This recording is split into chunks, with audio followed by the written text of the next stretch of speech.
So thank you everyone for joining. So we are in the last sections of the 18th chapter. I would say probably 2 more classes after today. We should be wrapping up soon.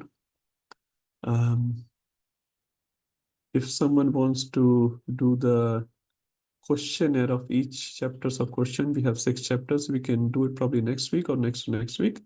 We can discuss towards the end of the class, because I think someone was saying it's good to revise the questions before we submit the assignment. Although you can submit the assignment, I think the last date is 28th of January. So please start submitting, and we'll see. We can do it probably next week, all the question revision, or we can do the week after it. Okay, so last week we were discussing this section of the 18th chapter, which is Jnana Yoga to the Bhakti Yoga. Just do a quick revision of that. 1849, who wants to start? Mahavasu Prabhu, you are in the middle. Hare Krishna, Like Prabhu. to? Hare Krishna. Yes. I'll try my best, Prabhu. Just give me 1 second. One who is self-controlled and unattached and who disregards all material enjoyment can obtain by practice of renunciation the highest perfect stage of freedom from reaction. So in this verse, you did explain the verse, which is asakta, which is asakta is one who is not attached, right? And then it's buddhi, that is one who is buddhi sarvasa, that means who is unattached, like that means his intelligence is not attached to any material thing, right? And it's not only material thing in terms of not that you actually get very selective about what you don't want to be attached to, right? It is sarvata, that is to everything that is material, right? And then it is jivatma vigata spruha, which says that jiva atma, that is you have to control you also have to control the mind, right? Because a controlled mind is the one that can actually give you a way wherein you can live without any material desires, right? So you have to control your mind in a way that you can control your material desires. Sorry. Yes, Prabhu, you're saying something.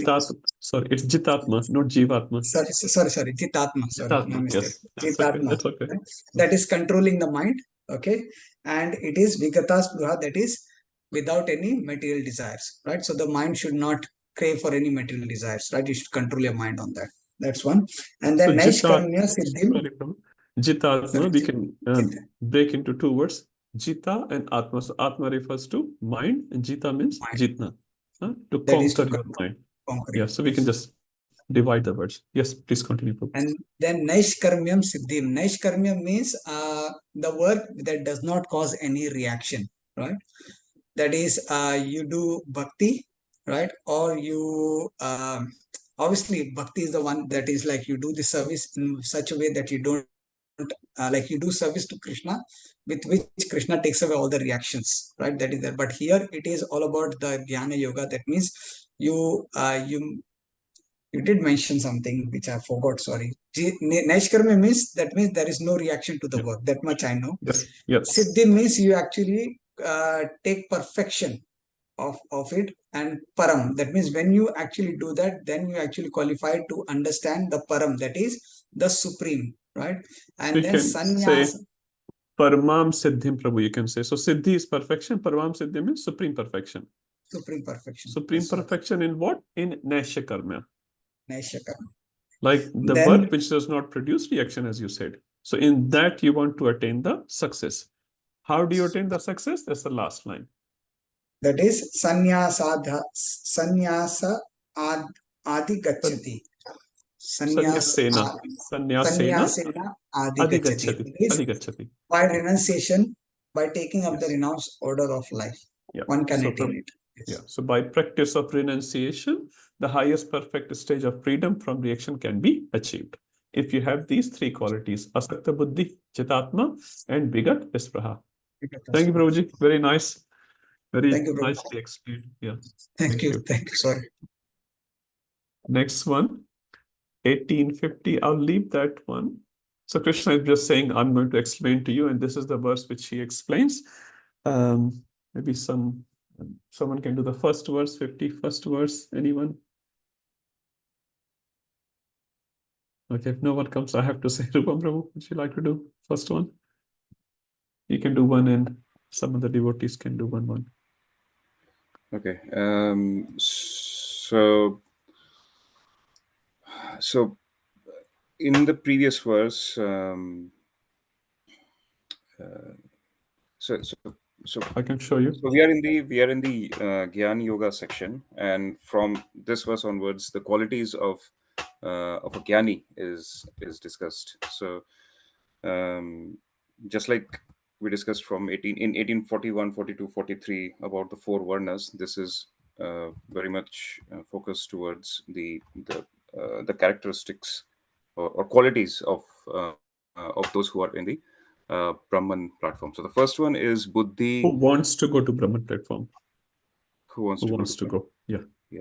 Okay. So the first quality is the Buddhya Vishuddhya. So which is a buddhi which is completely free from any kind of contamination. Um, Next one Any is contaminations, Prabhuji, you can mention? Buddhi, what sort of contamination Buddhi has? um, attachments to material desires or All material the results, anarthas, all the anarthas, our anarthas. lust, greed, anger, and all that, which sits in Yes, buddhi. We use our buddhi sometimes to overcome the anarthas, and sometimes we use our buddhi to do the anarthas. Like with yes. buddhi, people enjoy greed. Yeah, so Mm, many scams. It needs a lot of buddhi, lot of intelligence. They use mm, buddhi. So Krishna says you yes, can either use your buddhi to do it more, or you can get rid of it. So this yes. is called Vishuddhaya Bhukti, Yeah. Buddhi. So your Buddhi is completely purified of all those anarthas and attachments. Thank you, Prabhu. Yes, and one of the other examples I recall, Ru, you talk about was the lust. It sits in our senses, in our mind, as well as in our buddhi. So Which chapter it explains that? Third, third okay, chapter. Huh? okay. Yeah, so Krishna, and that famous Kamesha Krodesha Rajagun Samadva, Nomination. famous That's right. verse, which Arjuna is asking how to overcome lust, and Krishna says, first understand where the enemy resides, and then you shoot the enemy, basically. So he says, lust resides in three places, in our senses, in our mind, and in our buddhi, because all three places can be involved in those sort of activities. Thank you, Prabhu. Yes. Yes. Thank you, Ru. Next is Drityaman Niyaman. So again, this is um, So it's Atmanam Niyamya. Actually, that's the word. Atmana means yeah, self, niyama means control. So you have to yes, control yourself. How? yes, Dhriti, yes. So, with determination.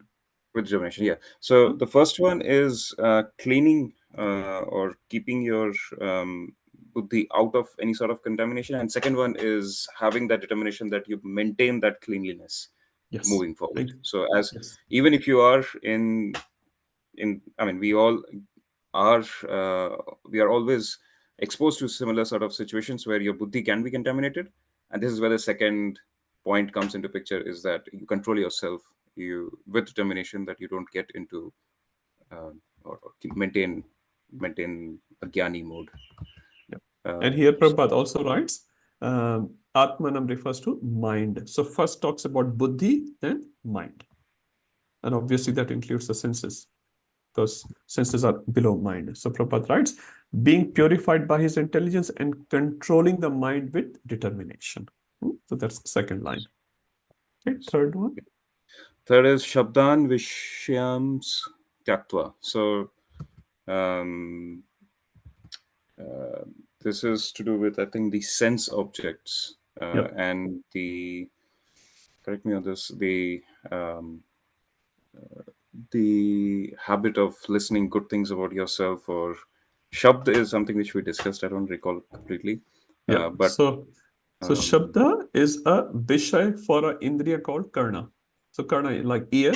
So ear is uh-huh. the senses. Your senses wants to hear, say, a good music, whatever the good music may be, right? Yes, So yes, this yes, the good music is the sense object. This is the sense. And yeah, when sense objects come in contact with the sense, with my ear, suppose you're traveling in a bus or train, especially in India, you hear, a Bollywood song which you used to hear 20 years ago. It's like, Yeah. movie, that actor, actress, whatever it is there. So what he's Yeah. saying, tyaktva. Giving up. Tyaktva is Uh-huh. giving up. So giving up that ichha of listening to music, So which that's is one example, so that you have to apply for all the senses. This is just one example. So Yeah. Shabda is one example. What is the sense object for the eyes? A good picture, a good form. Yes. You want to see some person or something with your eyes. You want to taste something good, which you used to love, maybe before coming to Krishna consciousness. Smell something. People sometimes, and one famous example, and everyone would have experienced, when you go to the workplace in the kitchen, sometimes you can't enter into the kitchen. People are heating up something, you can't even smell, and they're eating that. I don't know how it works, but but they like that smell where we feel like vomiting. They like that. So all these sense objects, which are attached to the senses, has to be given up. Yeah. So this is one example, but it applies to all the sense and sense All the objects. Yes. senses. Yes. Second is raga dvesha. Raga is attachment. Dvesha is hatred. So giving up all types of attachments and hatred. So Vyudasya refers to free from With that. this. With this. Yeah. Thank you, Rupam. Thank Nice. you. Second, anyone can do. Who is opening up? Akhanda Prabhu, would you like to do? 52nd verse. Hare Krishna. Hare Krishna Prabhu. And the qualities of the person who is renounced is actually mentioned. The second verse in 52 actually describes such person actually lives in a secluded place, and also his eating is controlled, and his body and mind and speech also are controlled, and he's always absorbed in the samadhi of the Supreme Person. And he's detached, and I think that's the next one anyway. So that's about it, those qualities which So continue you from want the to just take the Sanskrit words just quickly. Vivikta Sevi. Vivikta Sevi is Akele, secluded place. alone in a secluded. Yeah. So what does it mean for us? So for Mayavadis, the meaning is different. What does Vivekta Sevi mean for us? We sort of discussed it last week.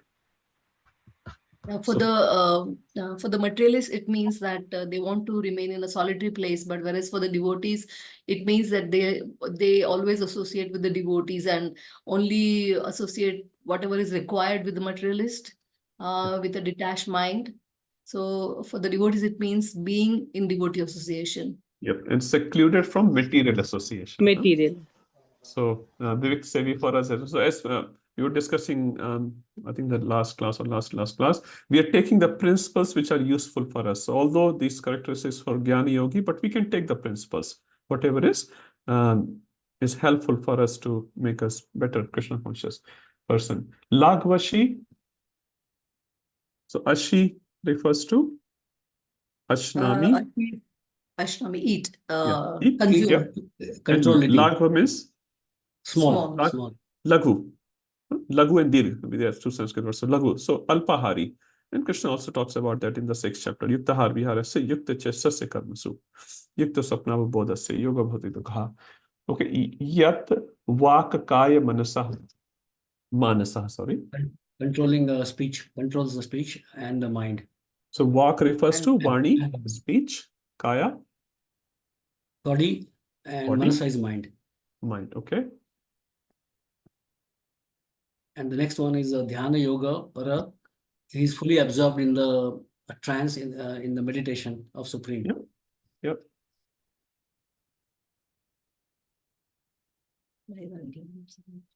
Vairagyam is actually detached, and Sama Upashrita is taken shelter of Samupashrita means samyak. Samyak means complete shelter. Like we say Sankirtan. So Kirtan plus samyak. Samyak Kirtan, complete glorification. So he's saying samupashritaha, complete shelter of what? Vairagya. And you can see all these Jnani yogis, you'll just wear a loin cloth. They will live on the Himalayas. alone, and they will be doing Dhyana Yoga meditation. Thank you, Prabhu. Last one. I'll do it, Prabhu. Okay. Sorry, Mataji.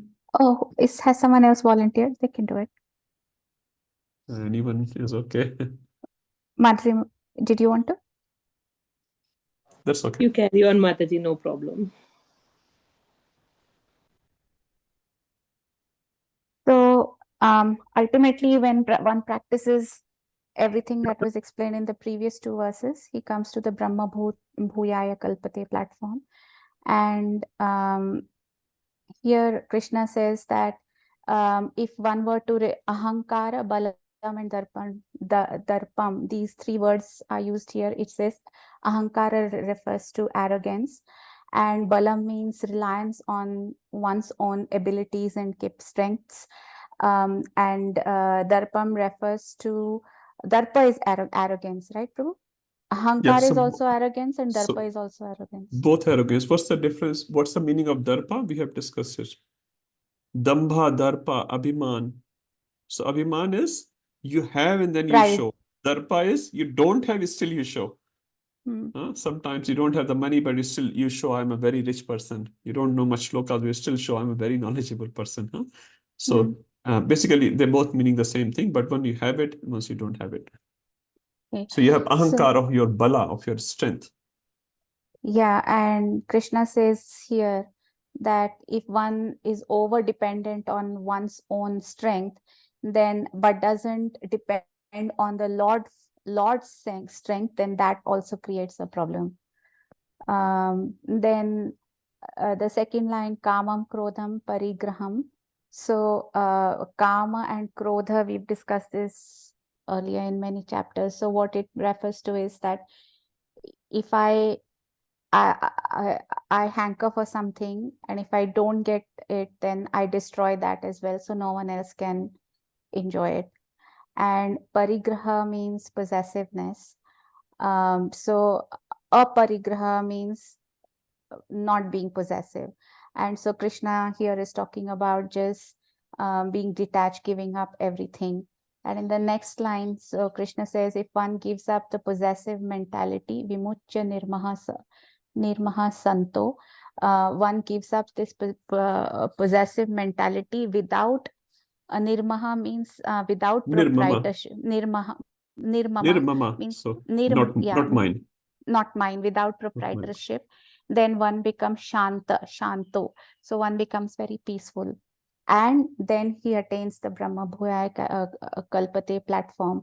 But what this also means is that it's if we practice our sadhana bhakti continuously in a very dedicated way, then also we can attain this Brahma Bhuyaya Kalpate platform. That's all I think the recording, from whatever recording I heard, I think this is all I picked up.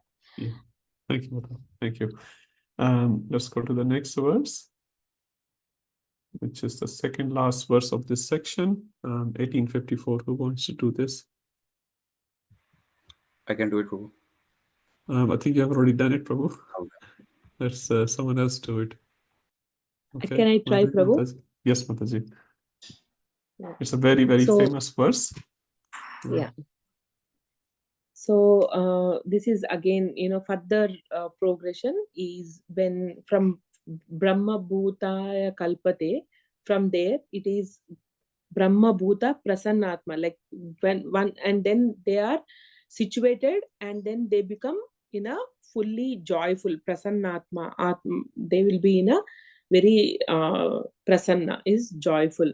Na sochati, just na one kamshati. thing, just the connection between 53 and 54 is, so Yeah. once you are situated there, once you have all those qualities, you're certainly elevated to that self-realized state. What happens once you reach there? Like you want to go to Vrindavan or Puri, wherever, right? So what happens when you are there? So that is described in verse 54. Yes, Mataji.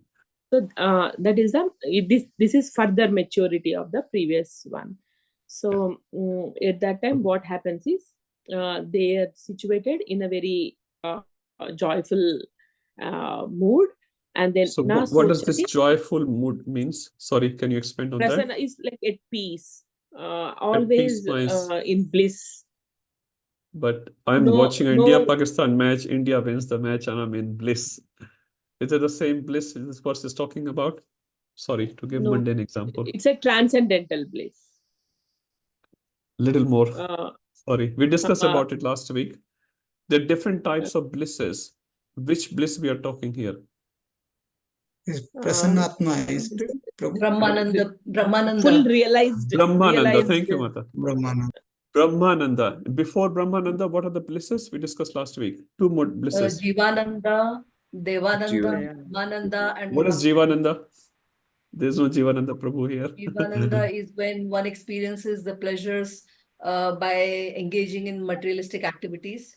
Exactly, right? So Jivaka We- Ananda, basically, right? In the conditioned state, we feel like, Kam, Krodh, Lobh, Moh, that's fantastic. And when we are successful in those sort of projects, we feel great about it. And we are very prasanna, satisfied. And then Devananda. That's not a movie Devananda. It's a Devananda, means Devataon ka Anand, demigods Anand. They also actually enjoy a lot more than what humans may imagine to enjoy. Once Radha Govind Maharaj was giving class and he was just comparing little bit. He's saying, the worst place of a Swarg Loka is better than the best bathrooms in this material world. Because people spend thousands of dollars in making a great bathroom. He's saying, Swarg Loka, the worst place is much, much better than the best place on the human's imagination. So it's much, much higher. And then after that, yes, Mataji, you can continue. And there are many Yeah. more in between as well. We're just touching the higher point, Brahmananda. Brahmananda. And what does Brahmananda can be described as? It's So a realization. Yep, Atmaka realization, self-realization. You're not attached to Krishna as if, but in the self, there's a lot of joy because there's no more contamination, no more material contamination as yet. So you're beyond this material contamination, and there is a joy in the self, which Rupa Goswami also explains. In Brahmananda, there's a lot of joy. But after Brahmananda, what comes? Bhaktiananda. Bhaktiananda. What does Bhaktiananda mean? The enjoyment which a devotee experiences while doing devotional service. Performing the devotional service. And can you compare Brahmananda with Bhaktiananda? Either one is fine, or there's some hierarchy? No. So Bhaktiananda is on top hierarchy. Okay, so what's the relation Bhaktiananda between Brahmananda and Bhaktiananda? is the drop of the pleasure that one drop feels compared to the in front of the Bhakti. ocean. So Bhaktiananda is like the ocean and Brahmananda is like a drop. But Brahmananda compared to Jivananda, the materialistic Ananda of the Jiva, what's the ratio?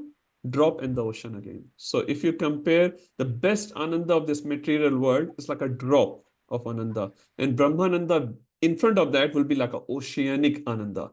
But in front of Bhaktiananda, Brahmananda become like a little drop. So you can imagine how much a soul enjoys while serving Krishna or doing any devotional activity for the Supreme Lord. So Prasannatma here has to be understood properly. Sorry, Madhuri Mataji, I thought I'll just expand No on that. problem. Because people can become prasanna by many things. But here it's very specific prasanna, which is mentioned in this verse. Okay, yes, next. Yeah. So once it is one is situated in that transcendental mode of prasannatma, then na sochati, na kangshati. Sochati is like think or lament, or na kangshati is they desire. Kangsha is no desires to have anything. So that will be the situation. And then more, sorry, before we go to the from next. So from na sochati is like from it's in the mental status at that moment. Is na sochati is like never laments or thinks about on the past. So many things, many times, many Yes. people live in the past. This happened, that shouldn't have happened to me, and I've got mistreated, this. So many people, when people go in depression, what does it mean? They're living in the past, right? So we are supposed to not think so much about the past. We can take some lessons, says don't live in the past, take lessons from the past. Huh? Something has happened, say bad, you take lessons from the past, don't live in the past. That means you are sochati, and that is considered as tamoguna.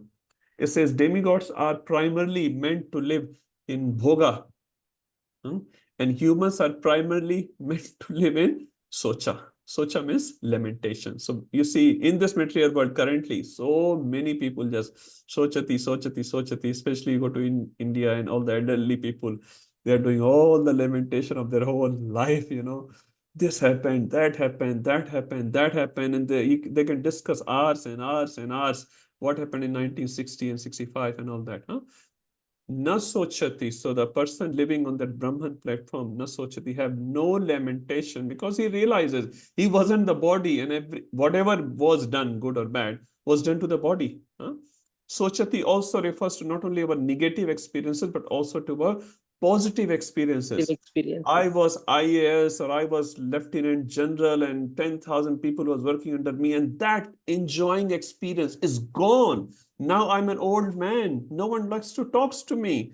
I'm just sitting alone, and my son is in Australia, my daughter is in America, and everyone is, no one gives time to me. That is also sochati. So sochati can be of two types, of a positive experience or a negative experience. And primarily humans are in sochati stage, in lamenting stage.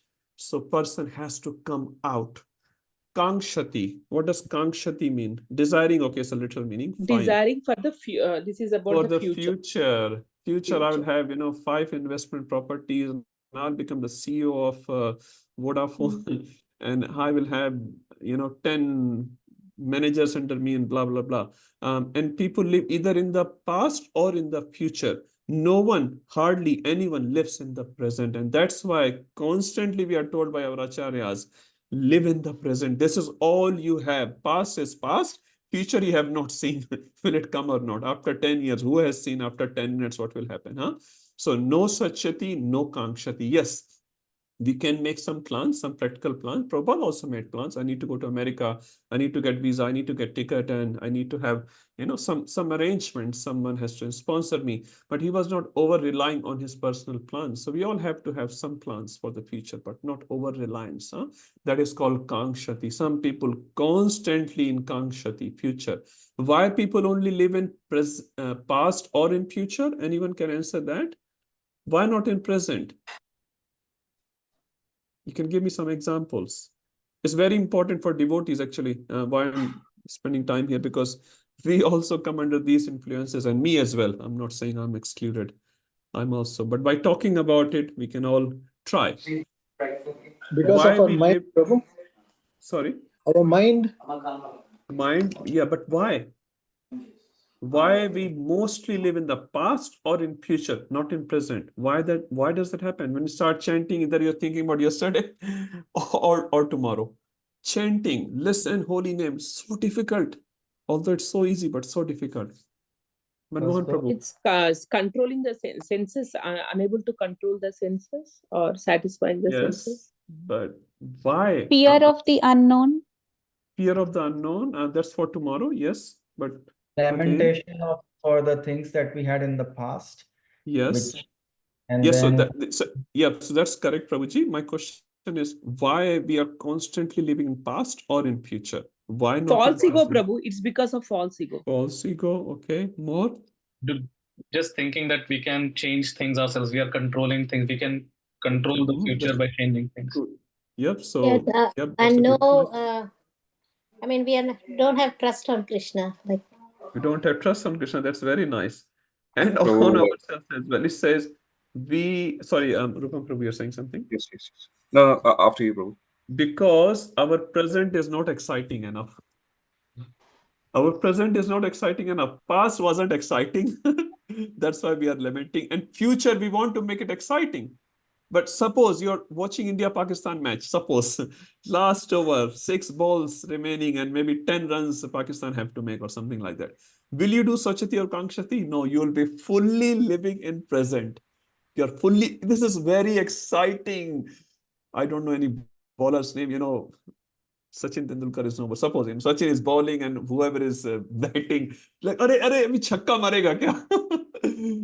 So the present, when present is exciting, you don't live in past or in future. So what devotees have to do, forget past and forget future. Again, as I said, you can take lessons from the past, and that we should do, and make some plans for the future, but make your present exciting. And what can be more exciting than the presence of Krishna right now where we are? I'm chanting Krishna, Narayan, or Govinda. It says, Krishna Nam Nami Abhinna. Krishna is not different than his name. Krishna is right present, is the most exciting thing is happening right now, but we are thinking about the past. Arey, I lost that job. I lost that interview. I would have got, that 200K job or something like that. Huh? I lost that contract. Something. Or, that, I don't know, share market is going down these days. When it comes up, I'll buy that share and that will have, that number of profits and blah, blah, blah. Huh? So we have to make our present very exciting. And that excitement can only be done by feeling the presence of Krishna now. Tomorrow, who has seen tomorrow? No one has seen tomorrow. Huh? So forget it. Right now, what I can do for Krishna, what I can do for my spiritual master. Right now, what I can do for myself. Huh? Do it now. Sachinandan Maharaj, he says, no, listen that one mantra. Don't worry about the 16 rounds. Don't worry about the whole round. Listen one mantra attentively. This is the mantra I'm chanting. I just have to chant this mantra attentively. Past, I could not chant, that's fine. Future, I don't know, I'll be able to focus on this mantra, just chant one mantra attentively and do the next mantra same way. It will be a little slow in the beginning, same way. So make your present exciting by the presence of Krishna, which he is present all the time. We are not feeling his presence. And when that happens, you're already on the Brahma Bhoot platform. You can experience this right now in your kitchen, in your balcony, in your drawing room, because you are presently living, you're presently serving Krishna. Huh? So this line is very, very important. That's why we should not lament. And also another lesson which we can take, anything which has happened to us in the past, good or bad, mostly we say bad, was the arrangement of Krishna. It says problems are there for a particular reason. Problems are not sent by Krishna for no reason. And first, you have to sort of experience that problems, whatever we call it problems, were sent by Krishna. Obstacles were sent by Krishna so that we can come out of it. Unless Krishna sent you problems, a simple example, if you go to a gym and you only lift, 5 grams every day, will your muscles come up? There is no resistance. But if you start lifting 5 kilo, 10 kilo, 15 kilo, after a while, you build up your muscles. Your muscles will only be built up when you work against your body in the beginning, isn't it? 5 kilo, you cannot lift today, but you start lifting 5 kilo, 6 kilo, 7 kilo. Huh? So your spiritual muscles will only build up when you go against the material current, and then you build it up. The problems are sometimes sent by Krishna personally. He wants to make that devotee very, very strong. He wants to prepare. Chaitanya Prabhu was saying something like that. I can't remember the exact line, but whatever problems Krishna is sending is making you prepare for tomorrow. You need this strength to live tomorrow. So you don't mind facing the problem. Face as best as possible. Again, as someone was saying, we are not the controller. We can only do what we can do. But Krishna, my friend, my Suhrad, Sarvabhutanam is sending me these problems. These are the embraces of Krishna. Now it's easier said than done, but at least we can try to experience. These problems are not just to, make me sad or depressed. These problems are sent by Krishna because he loves me. He wants me to pass further complicated exams in life. So thank you, Krishna, and I will do what I can do. Materially, I may fail. No problem. What can we do? We are not the controller. We are not the Ishvara. But the problems are sent. I heard a lecture by Keshav Maharaj recently. Maharaj was saying, we should not feel Krishna's grace only in the prosperity. We should also feel Krishna's grace in adversity. When there's adverse situations in our life, we should still feel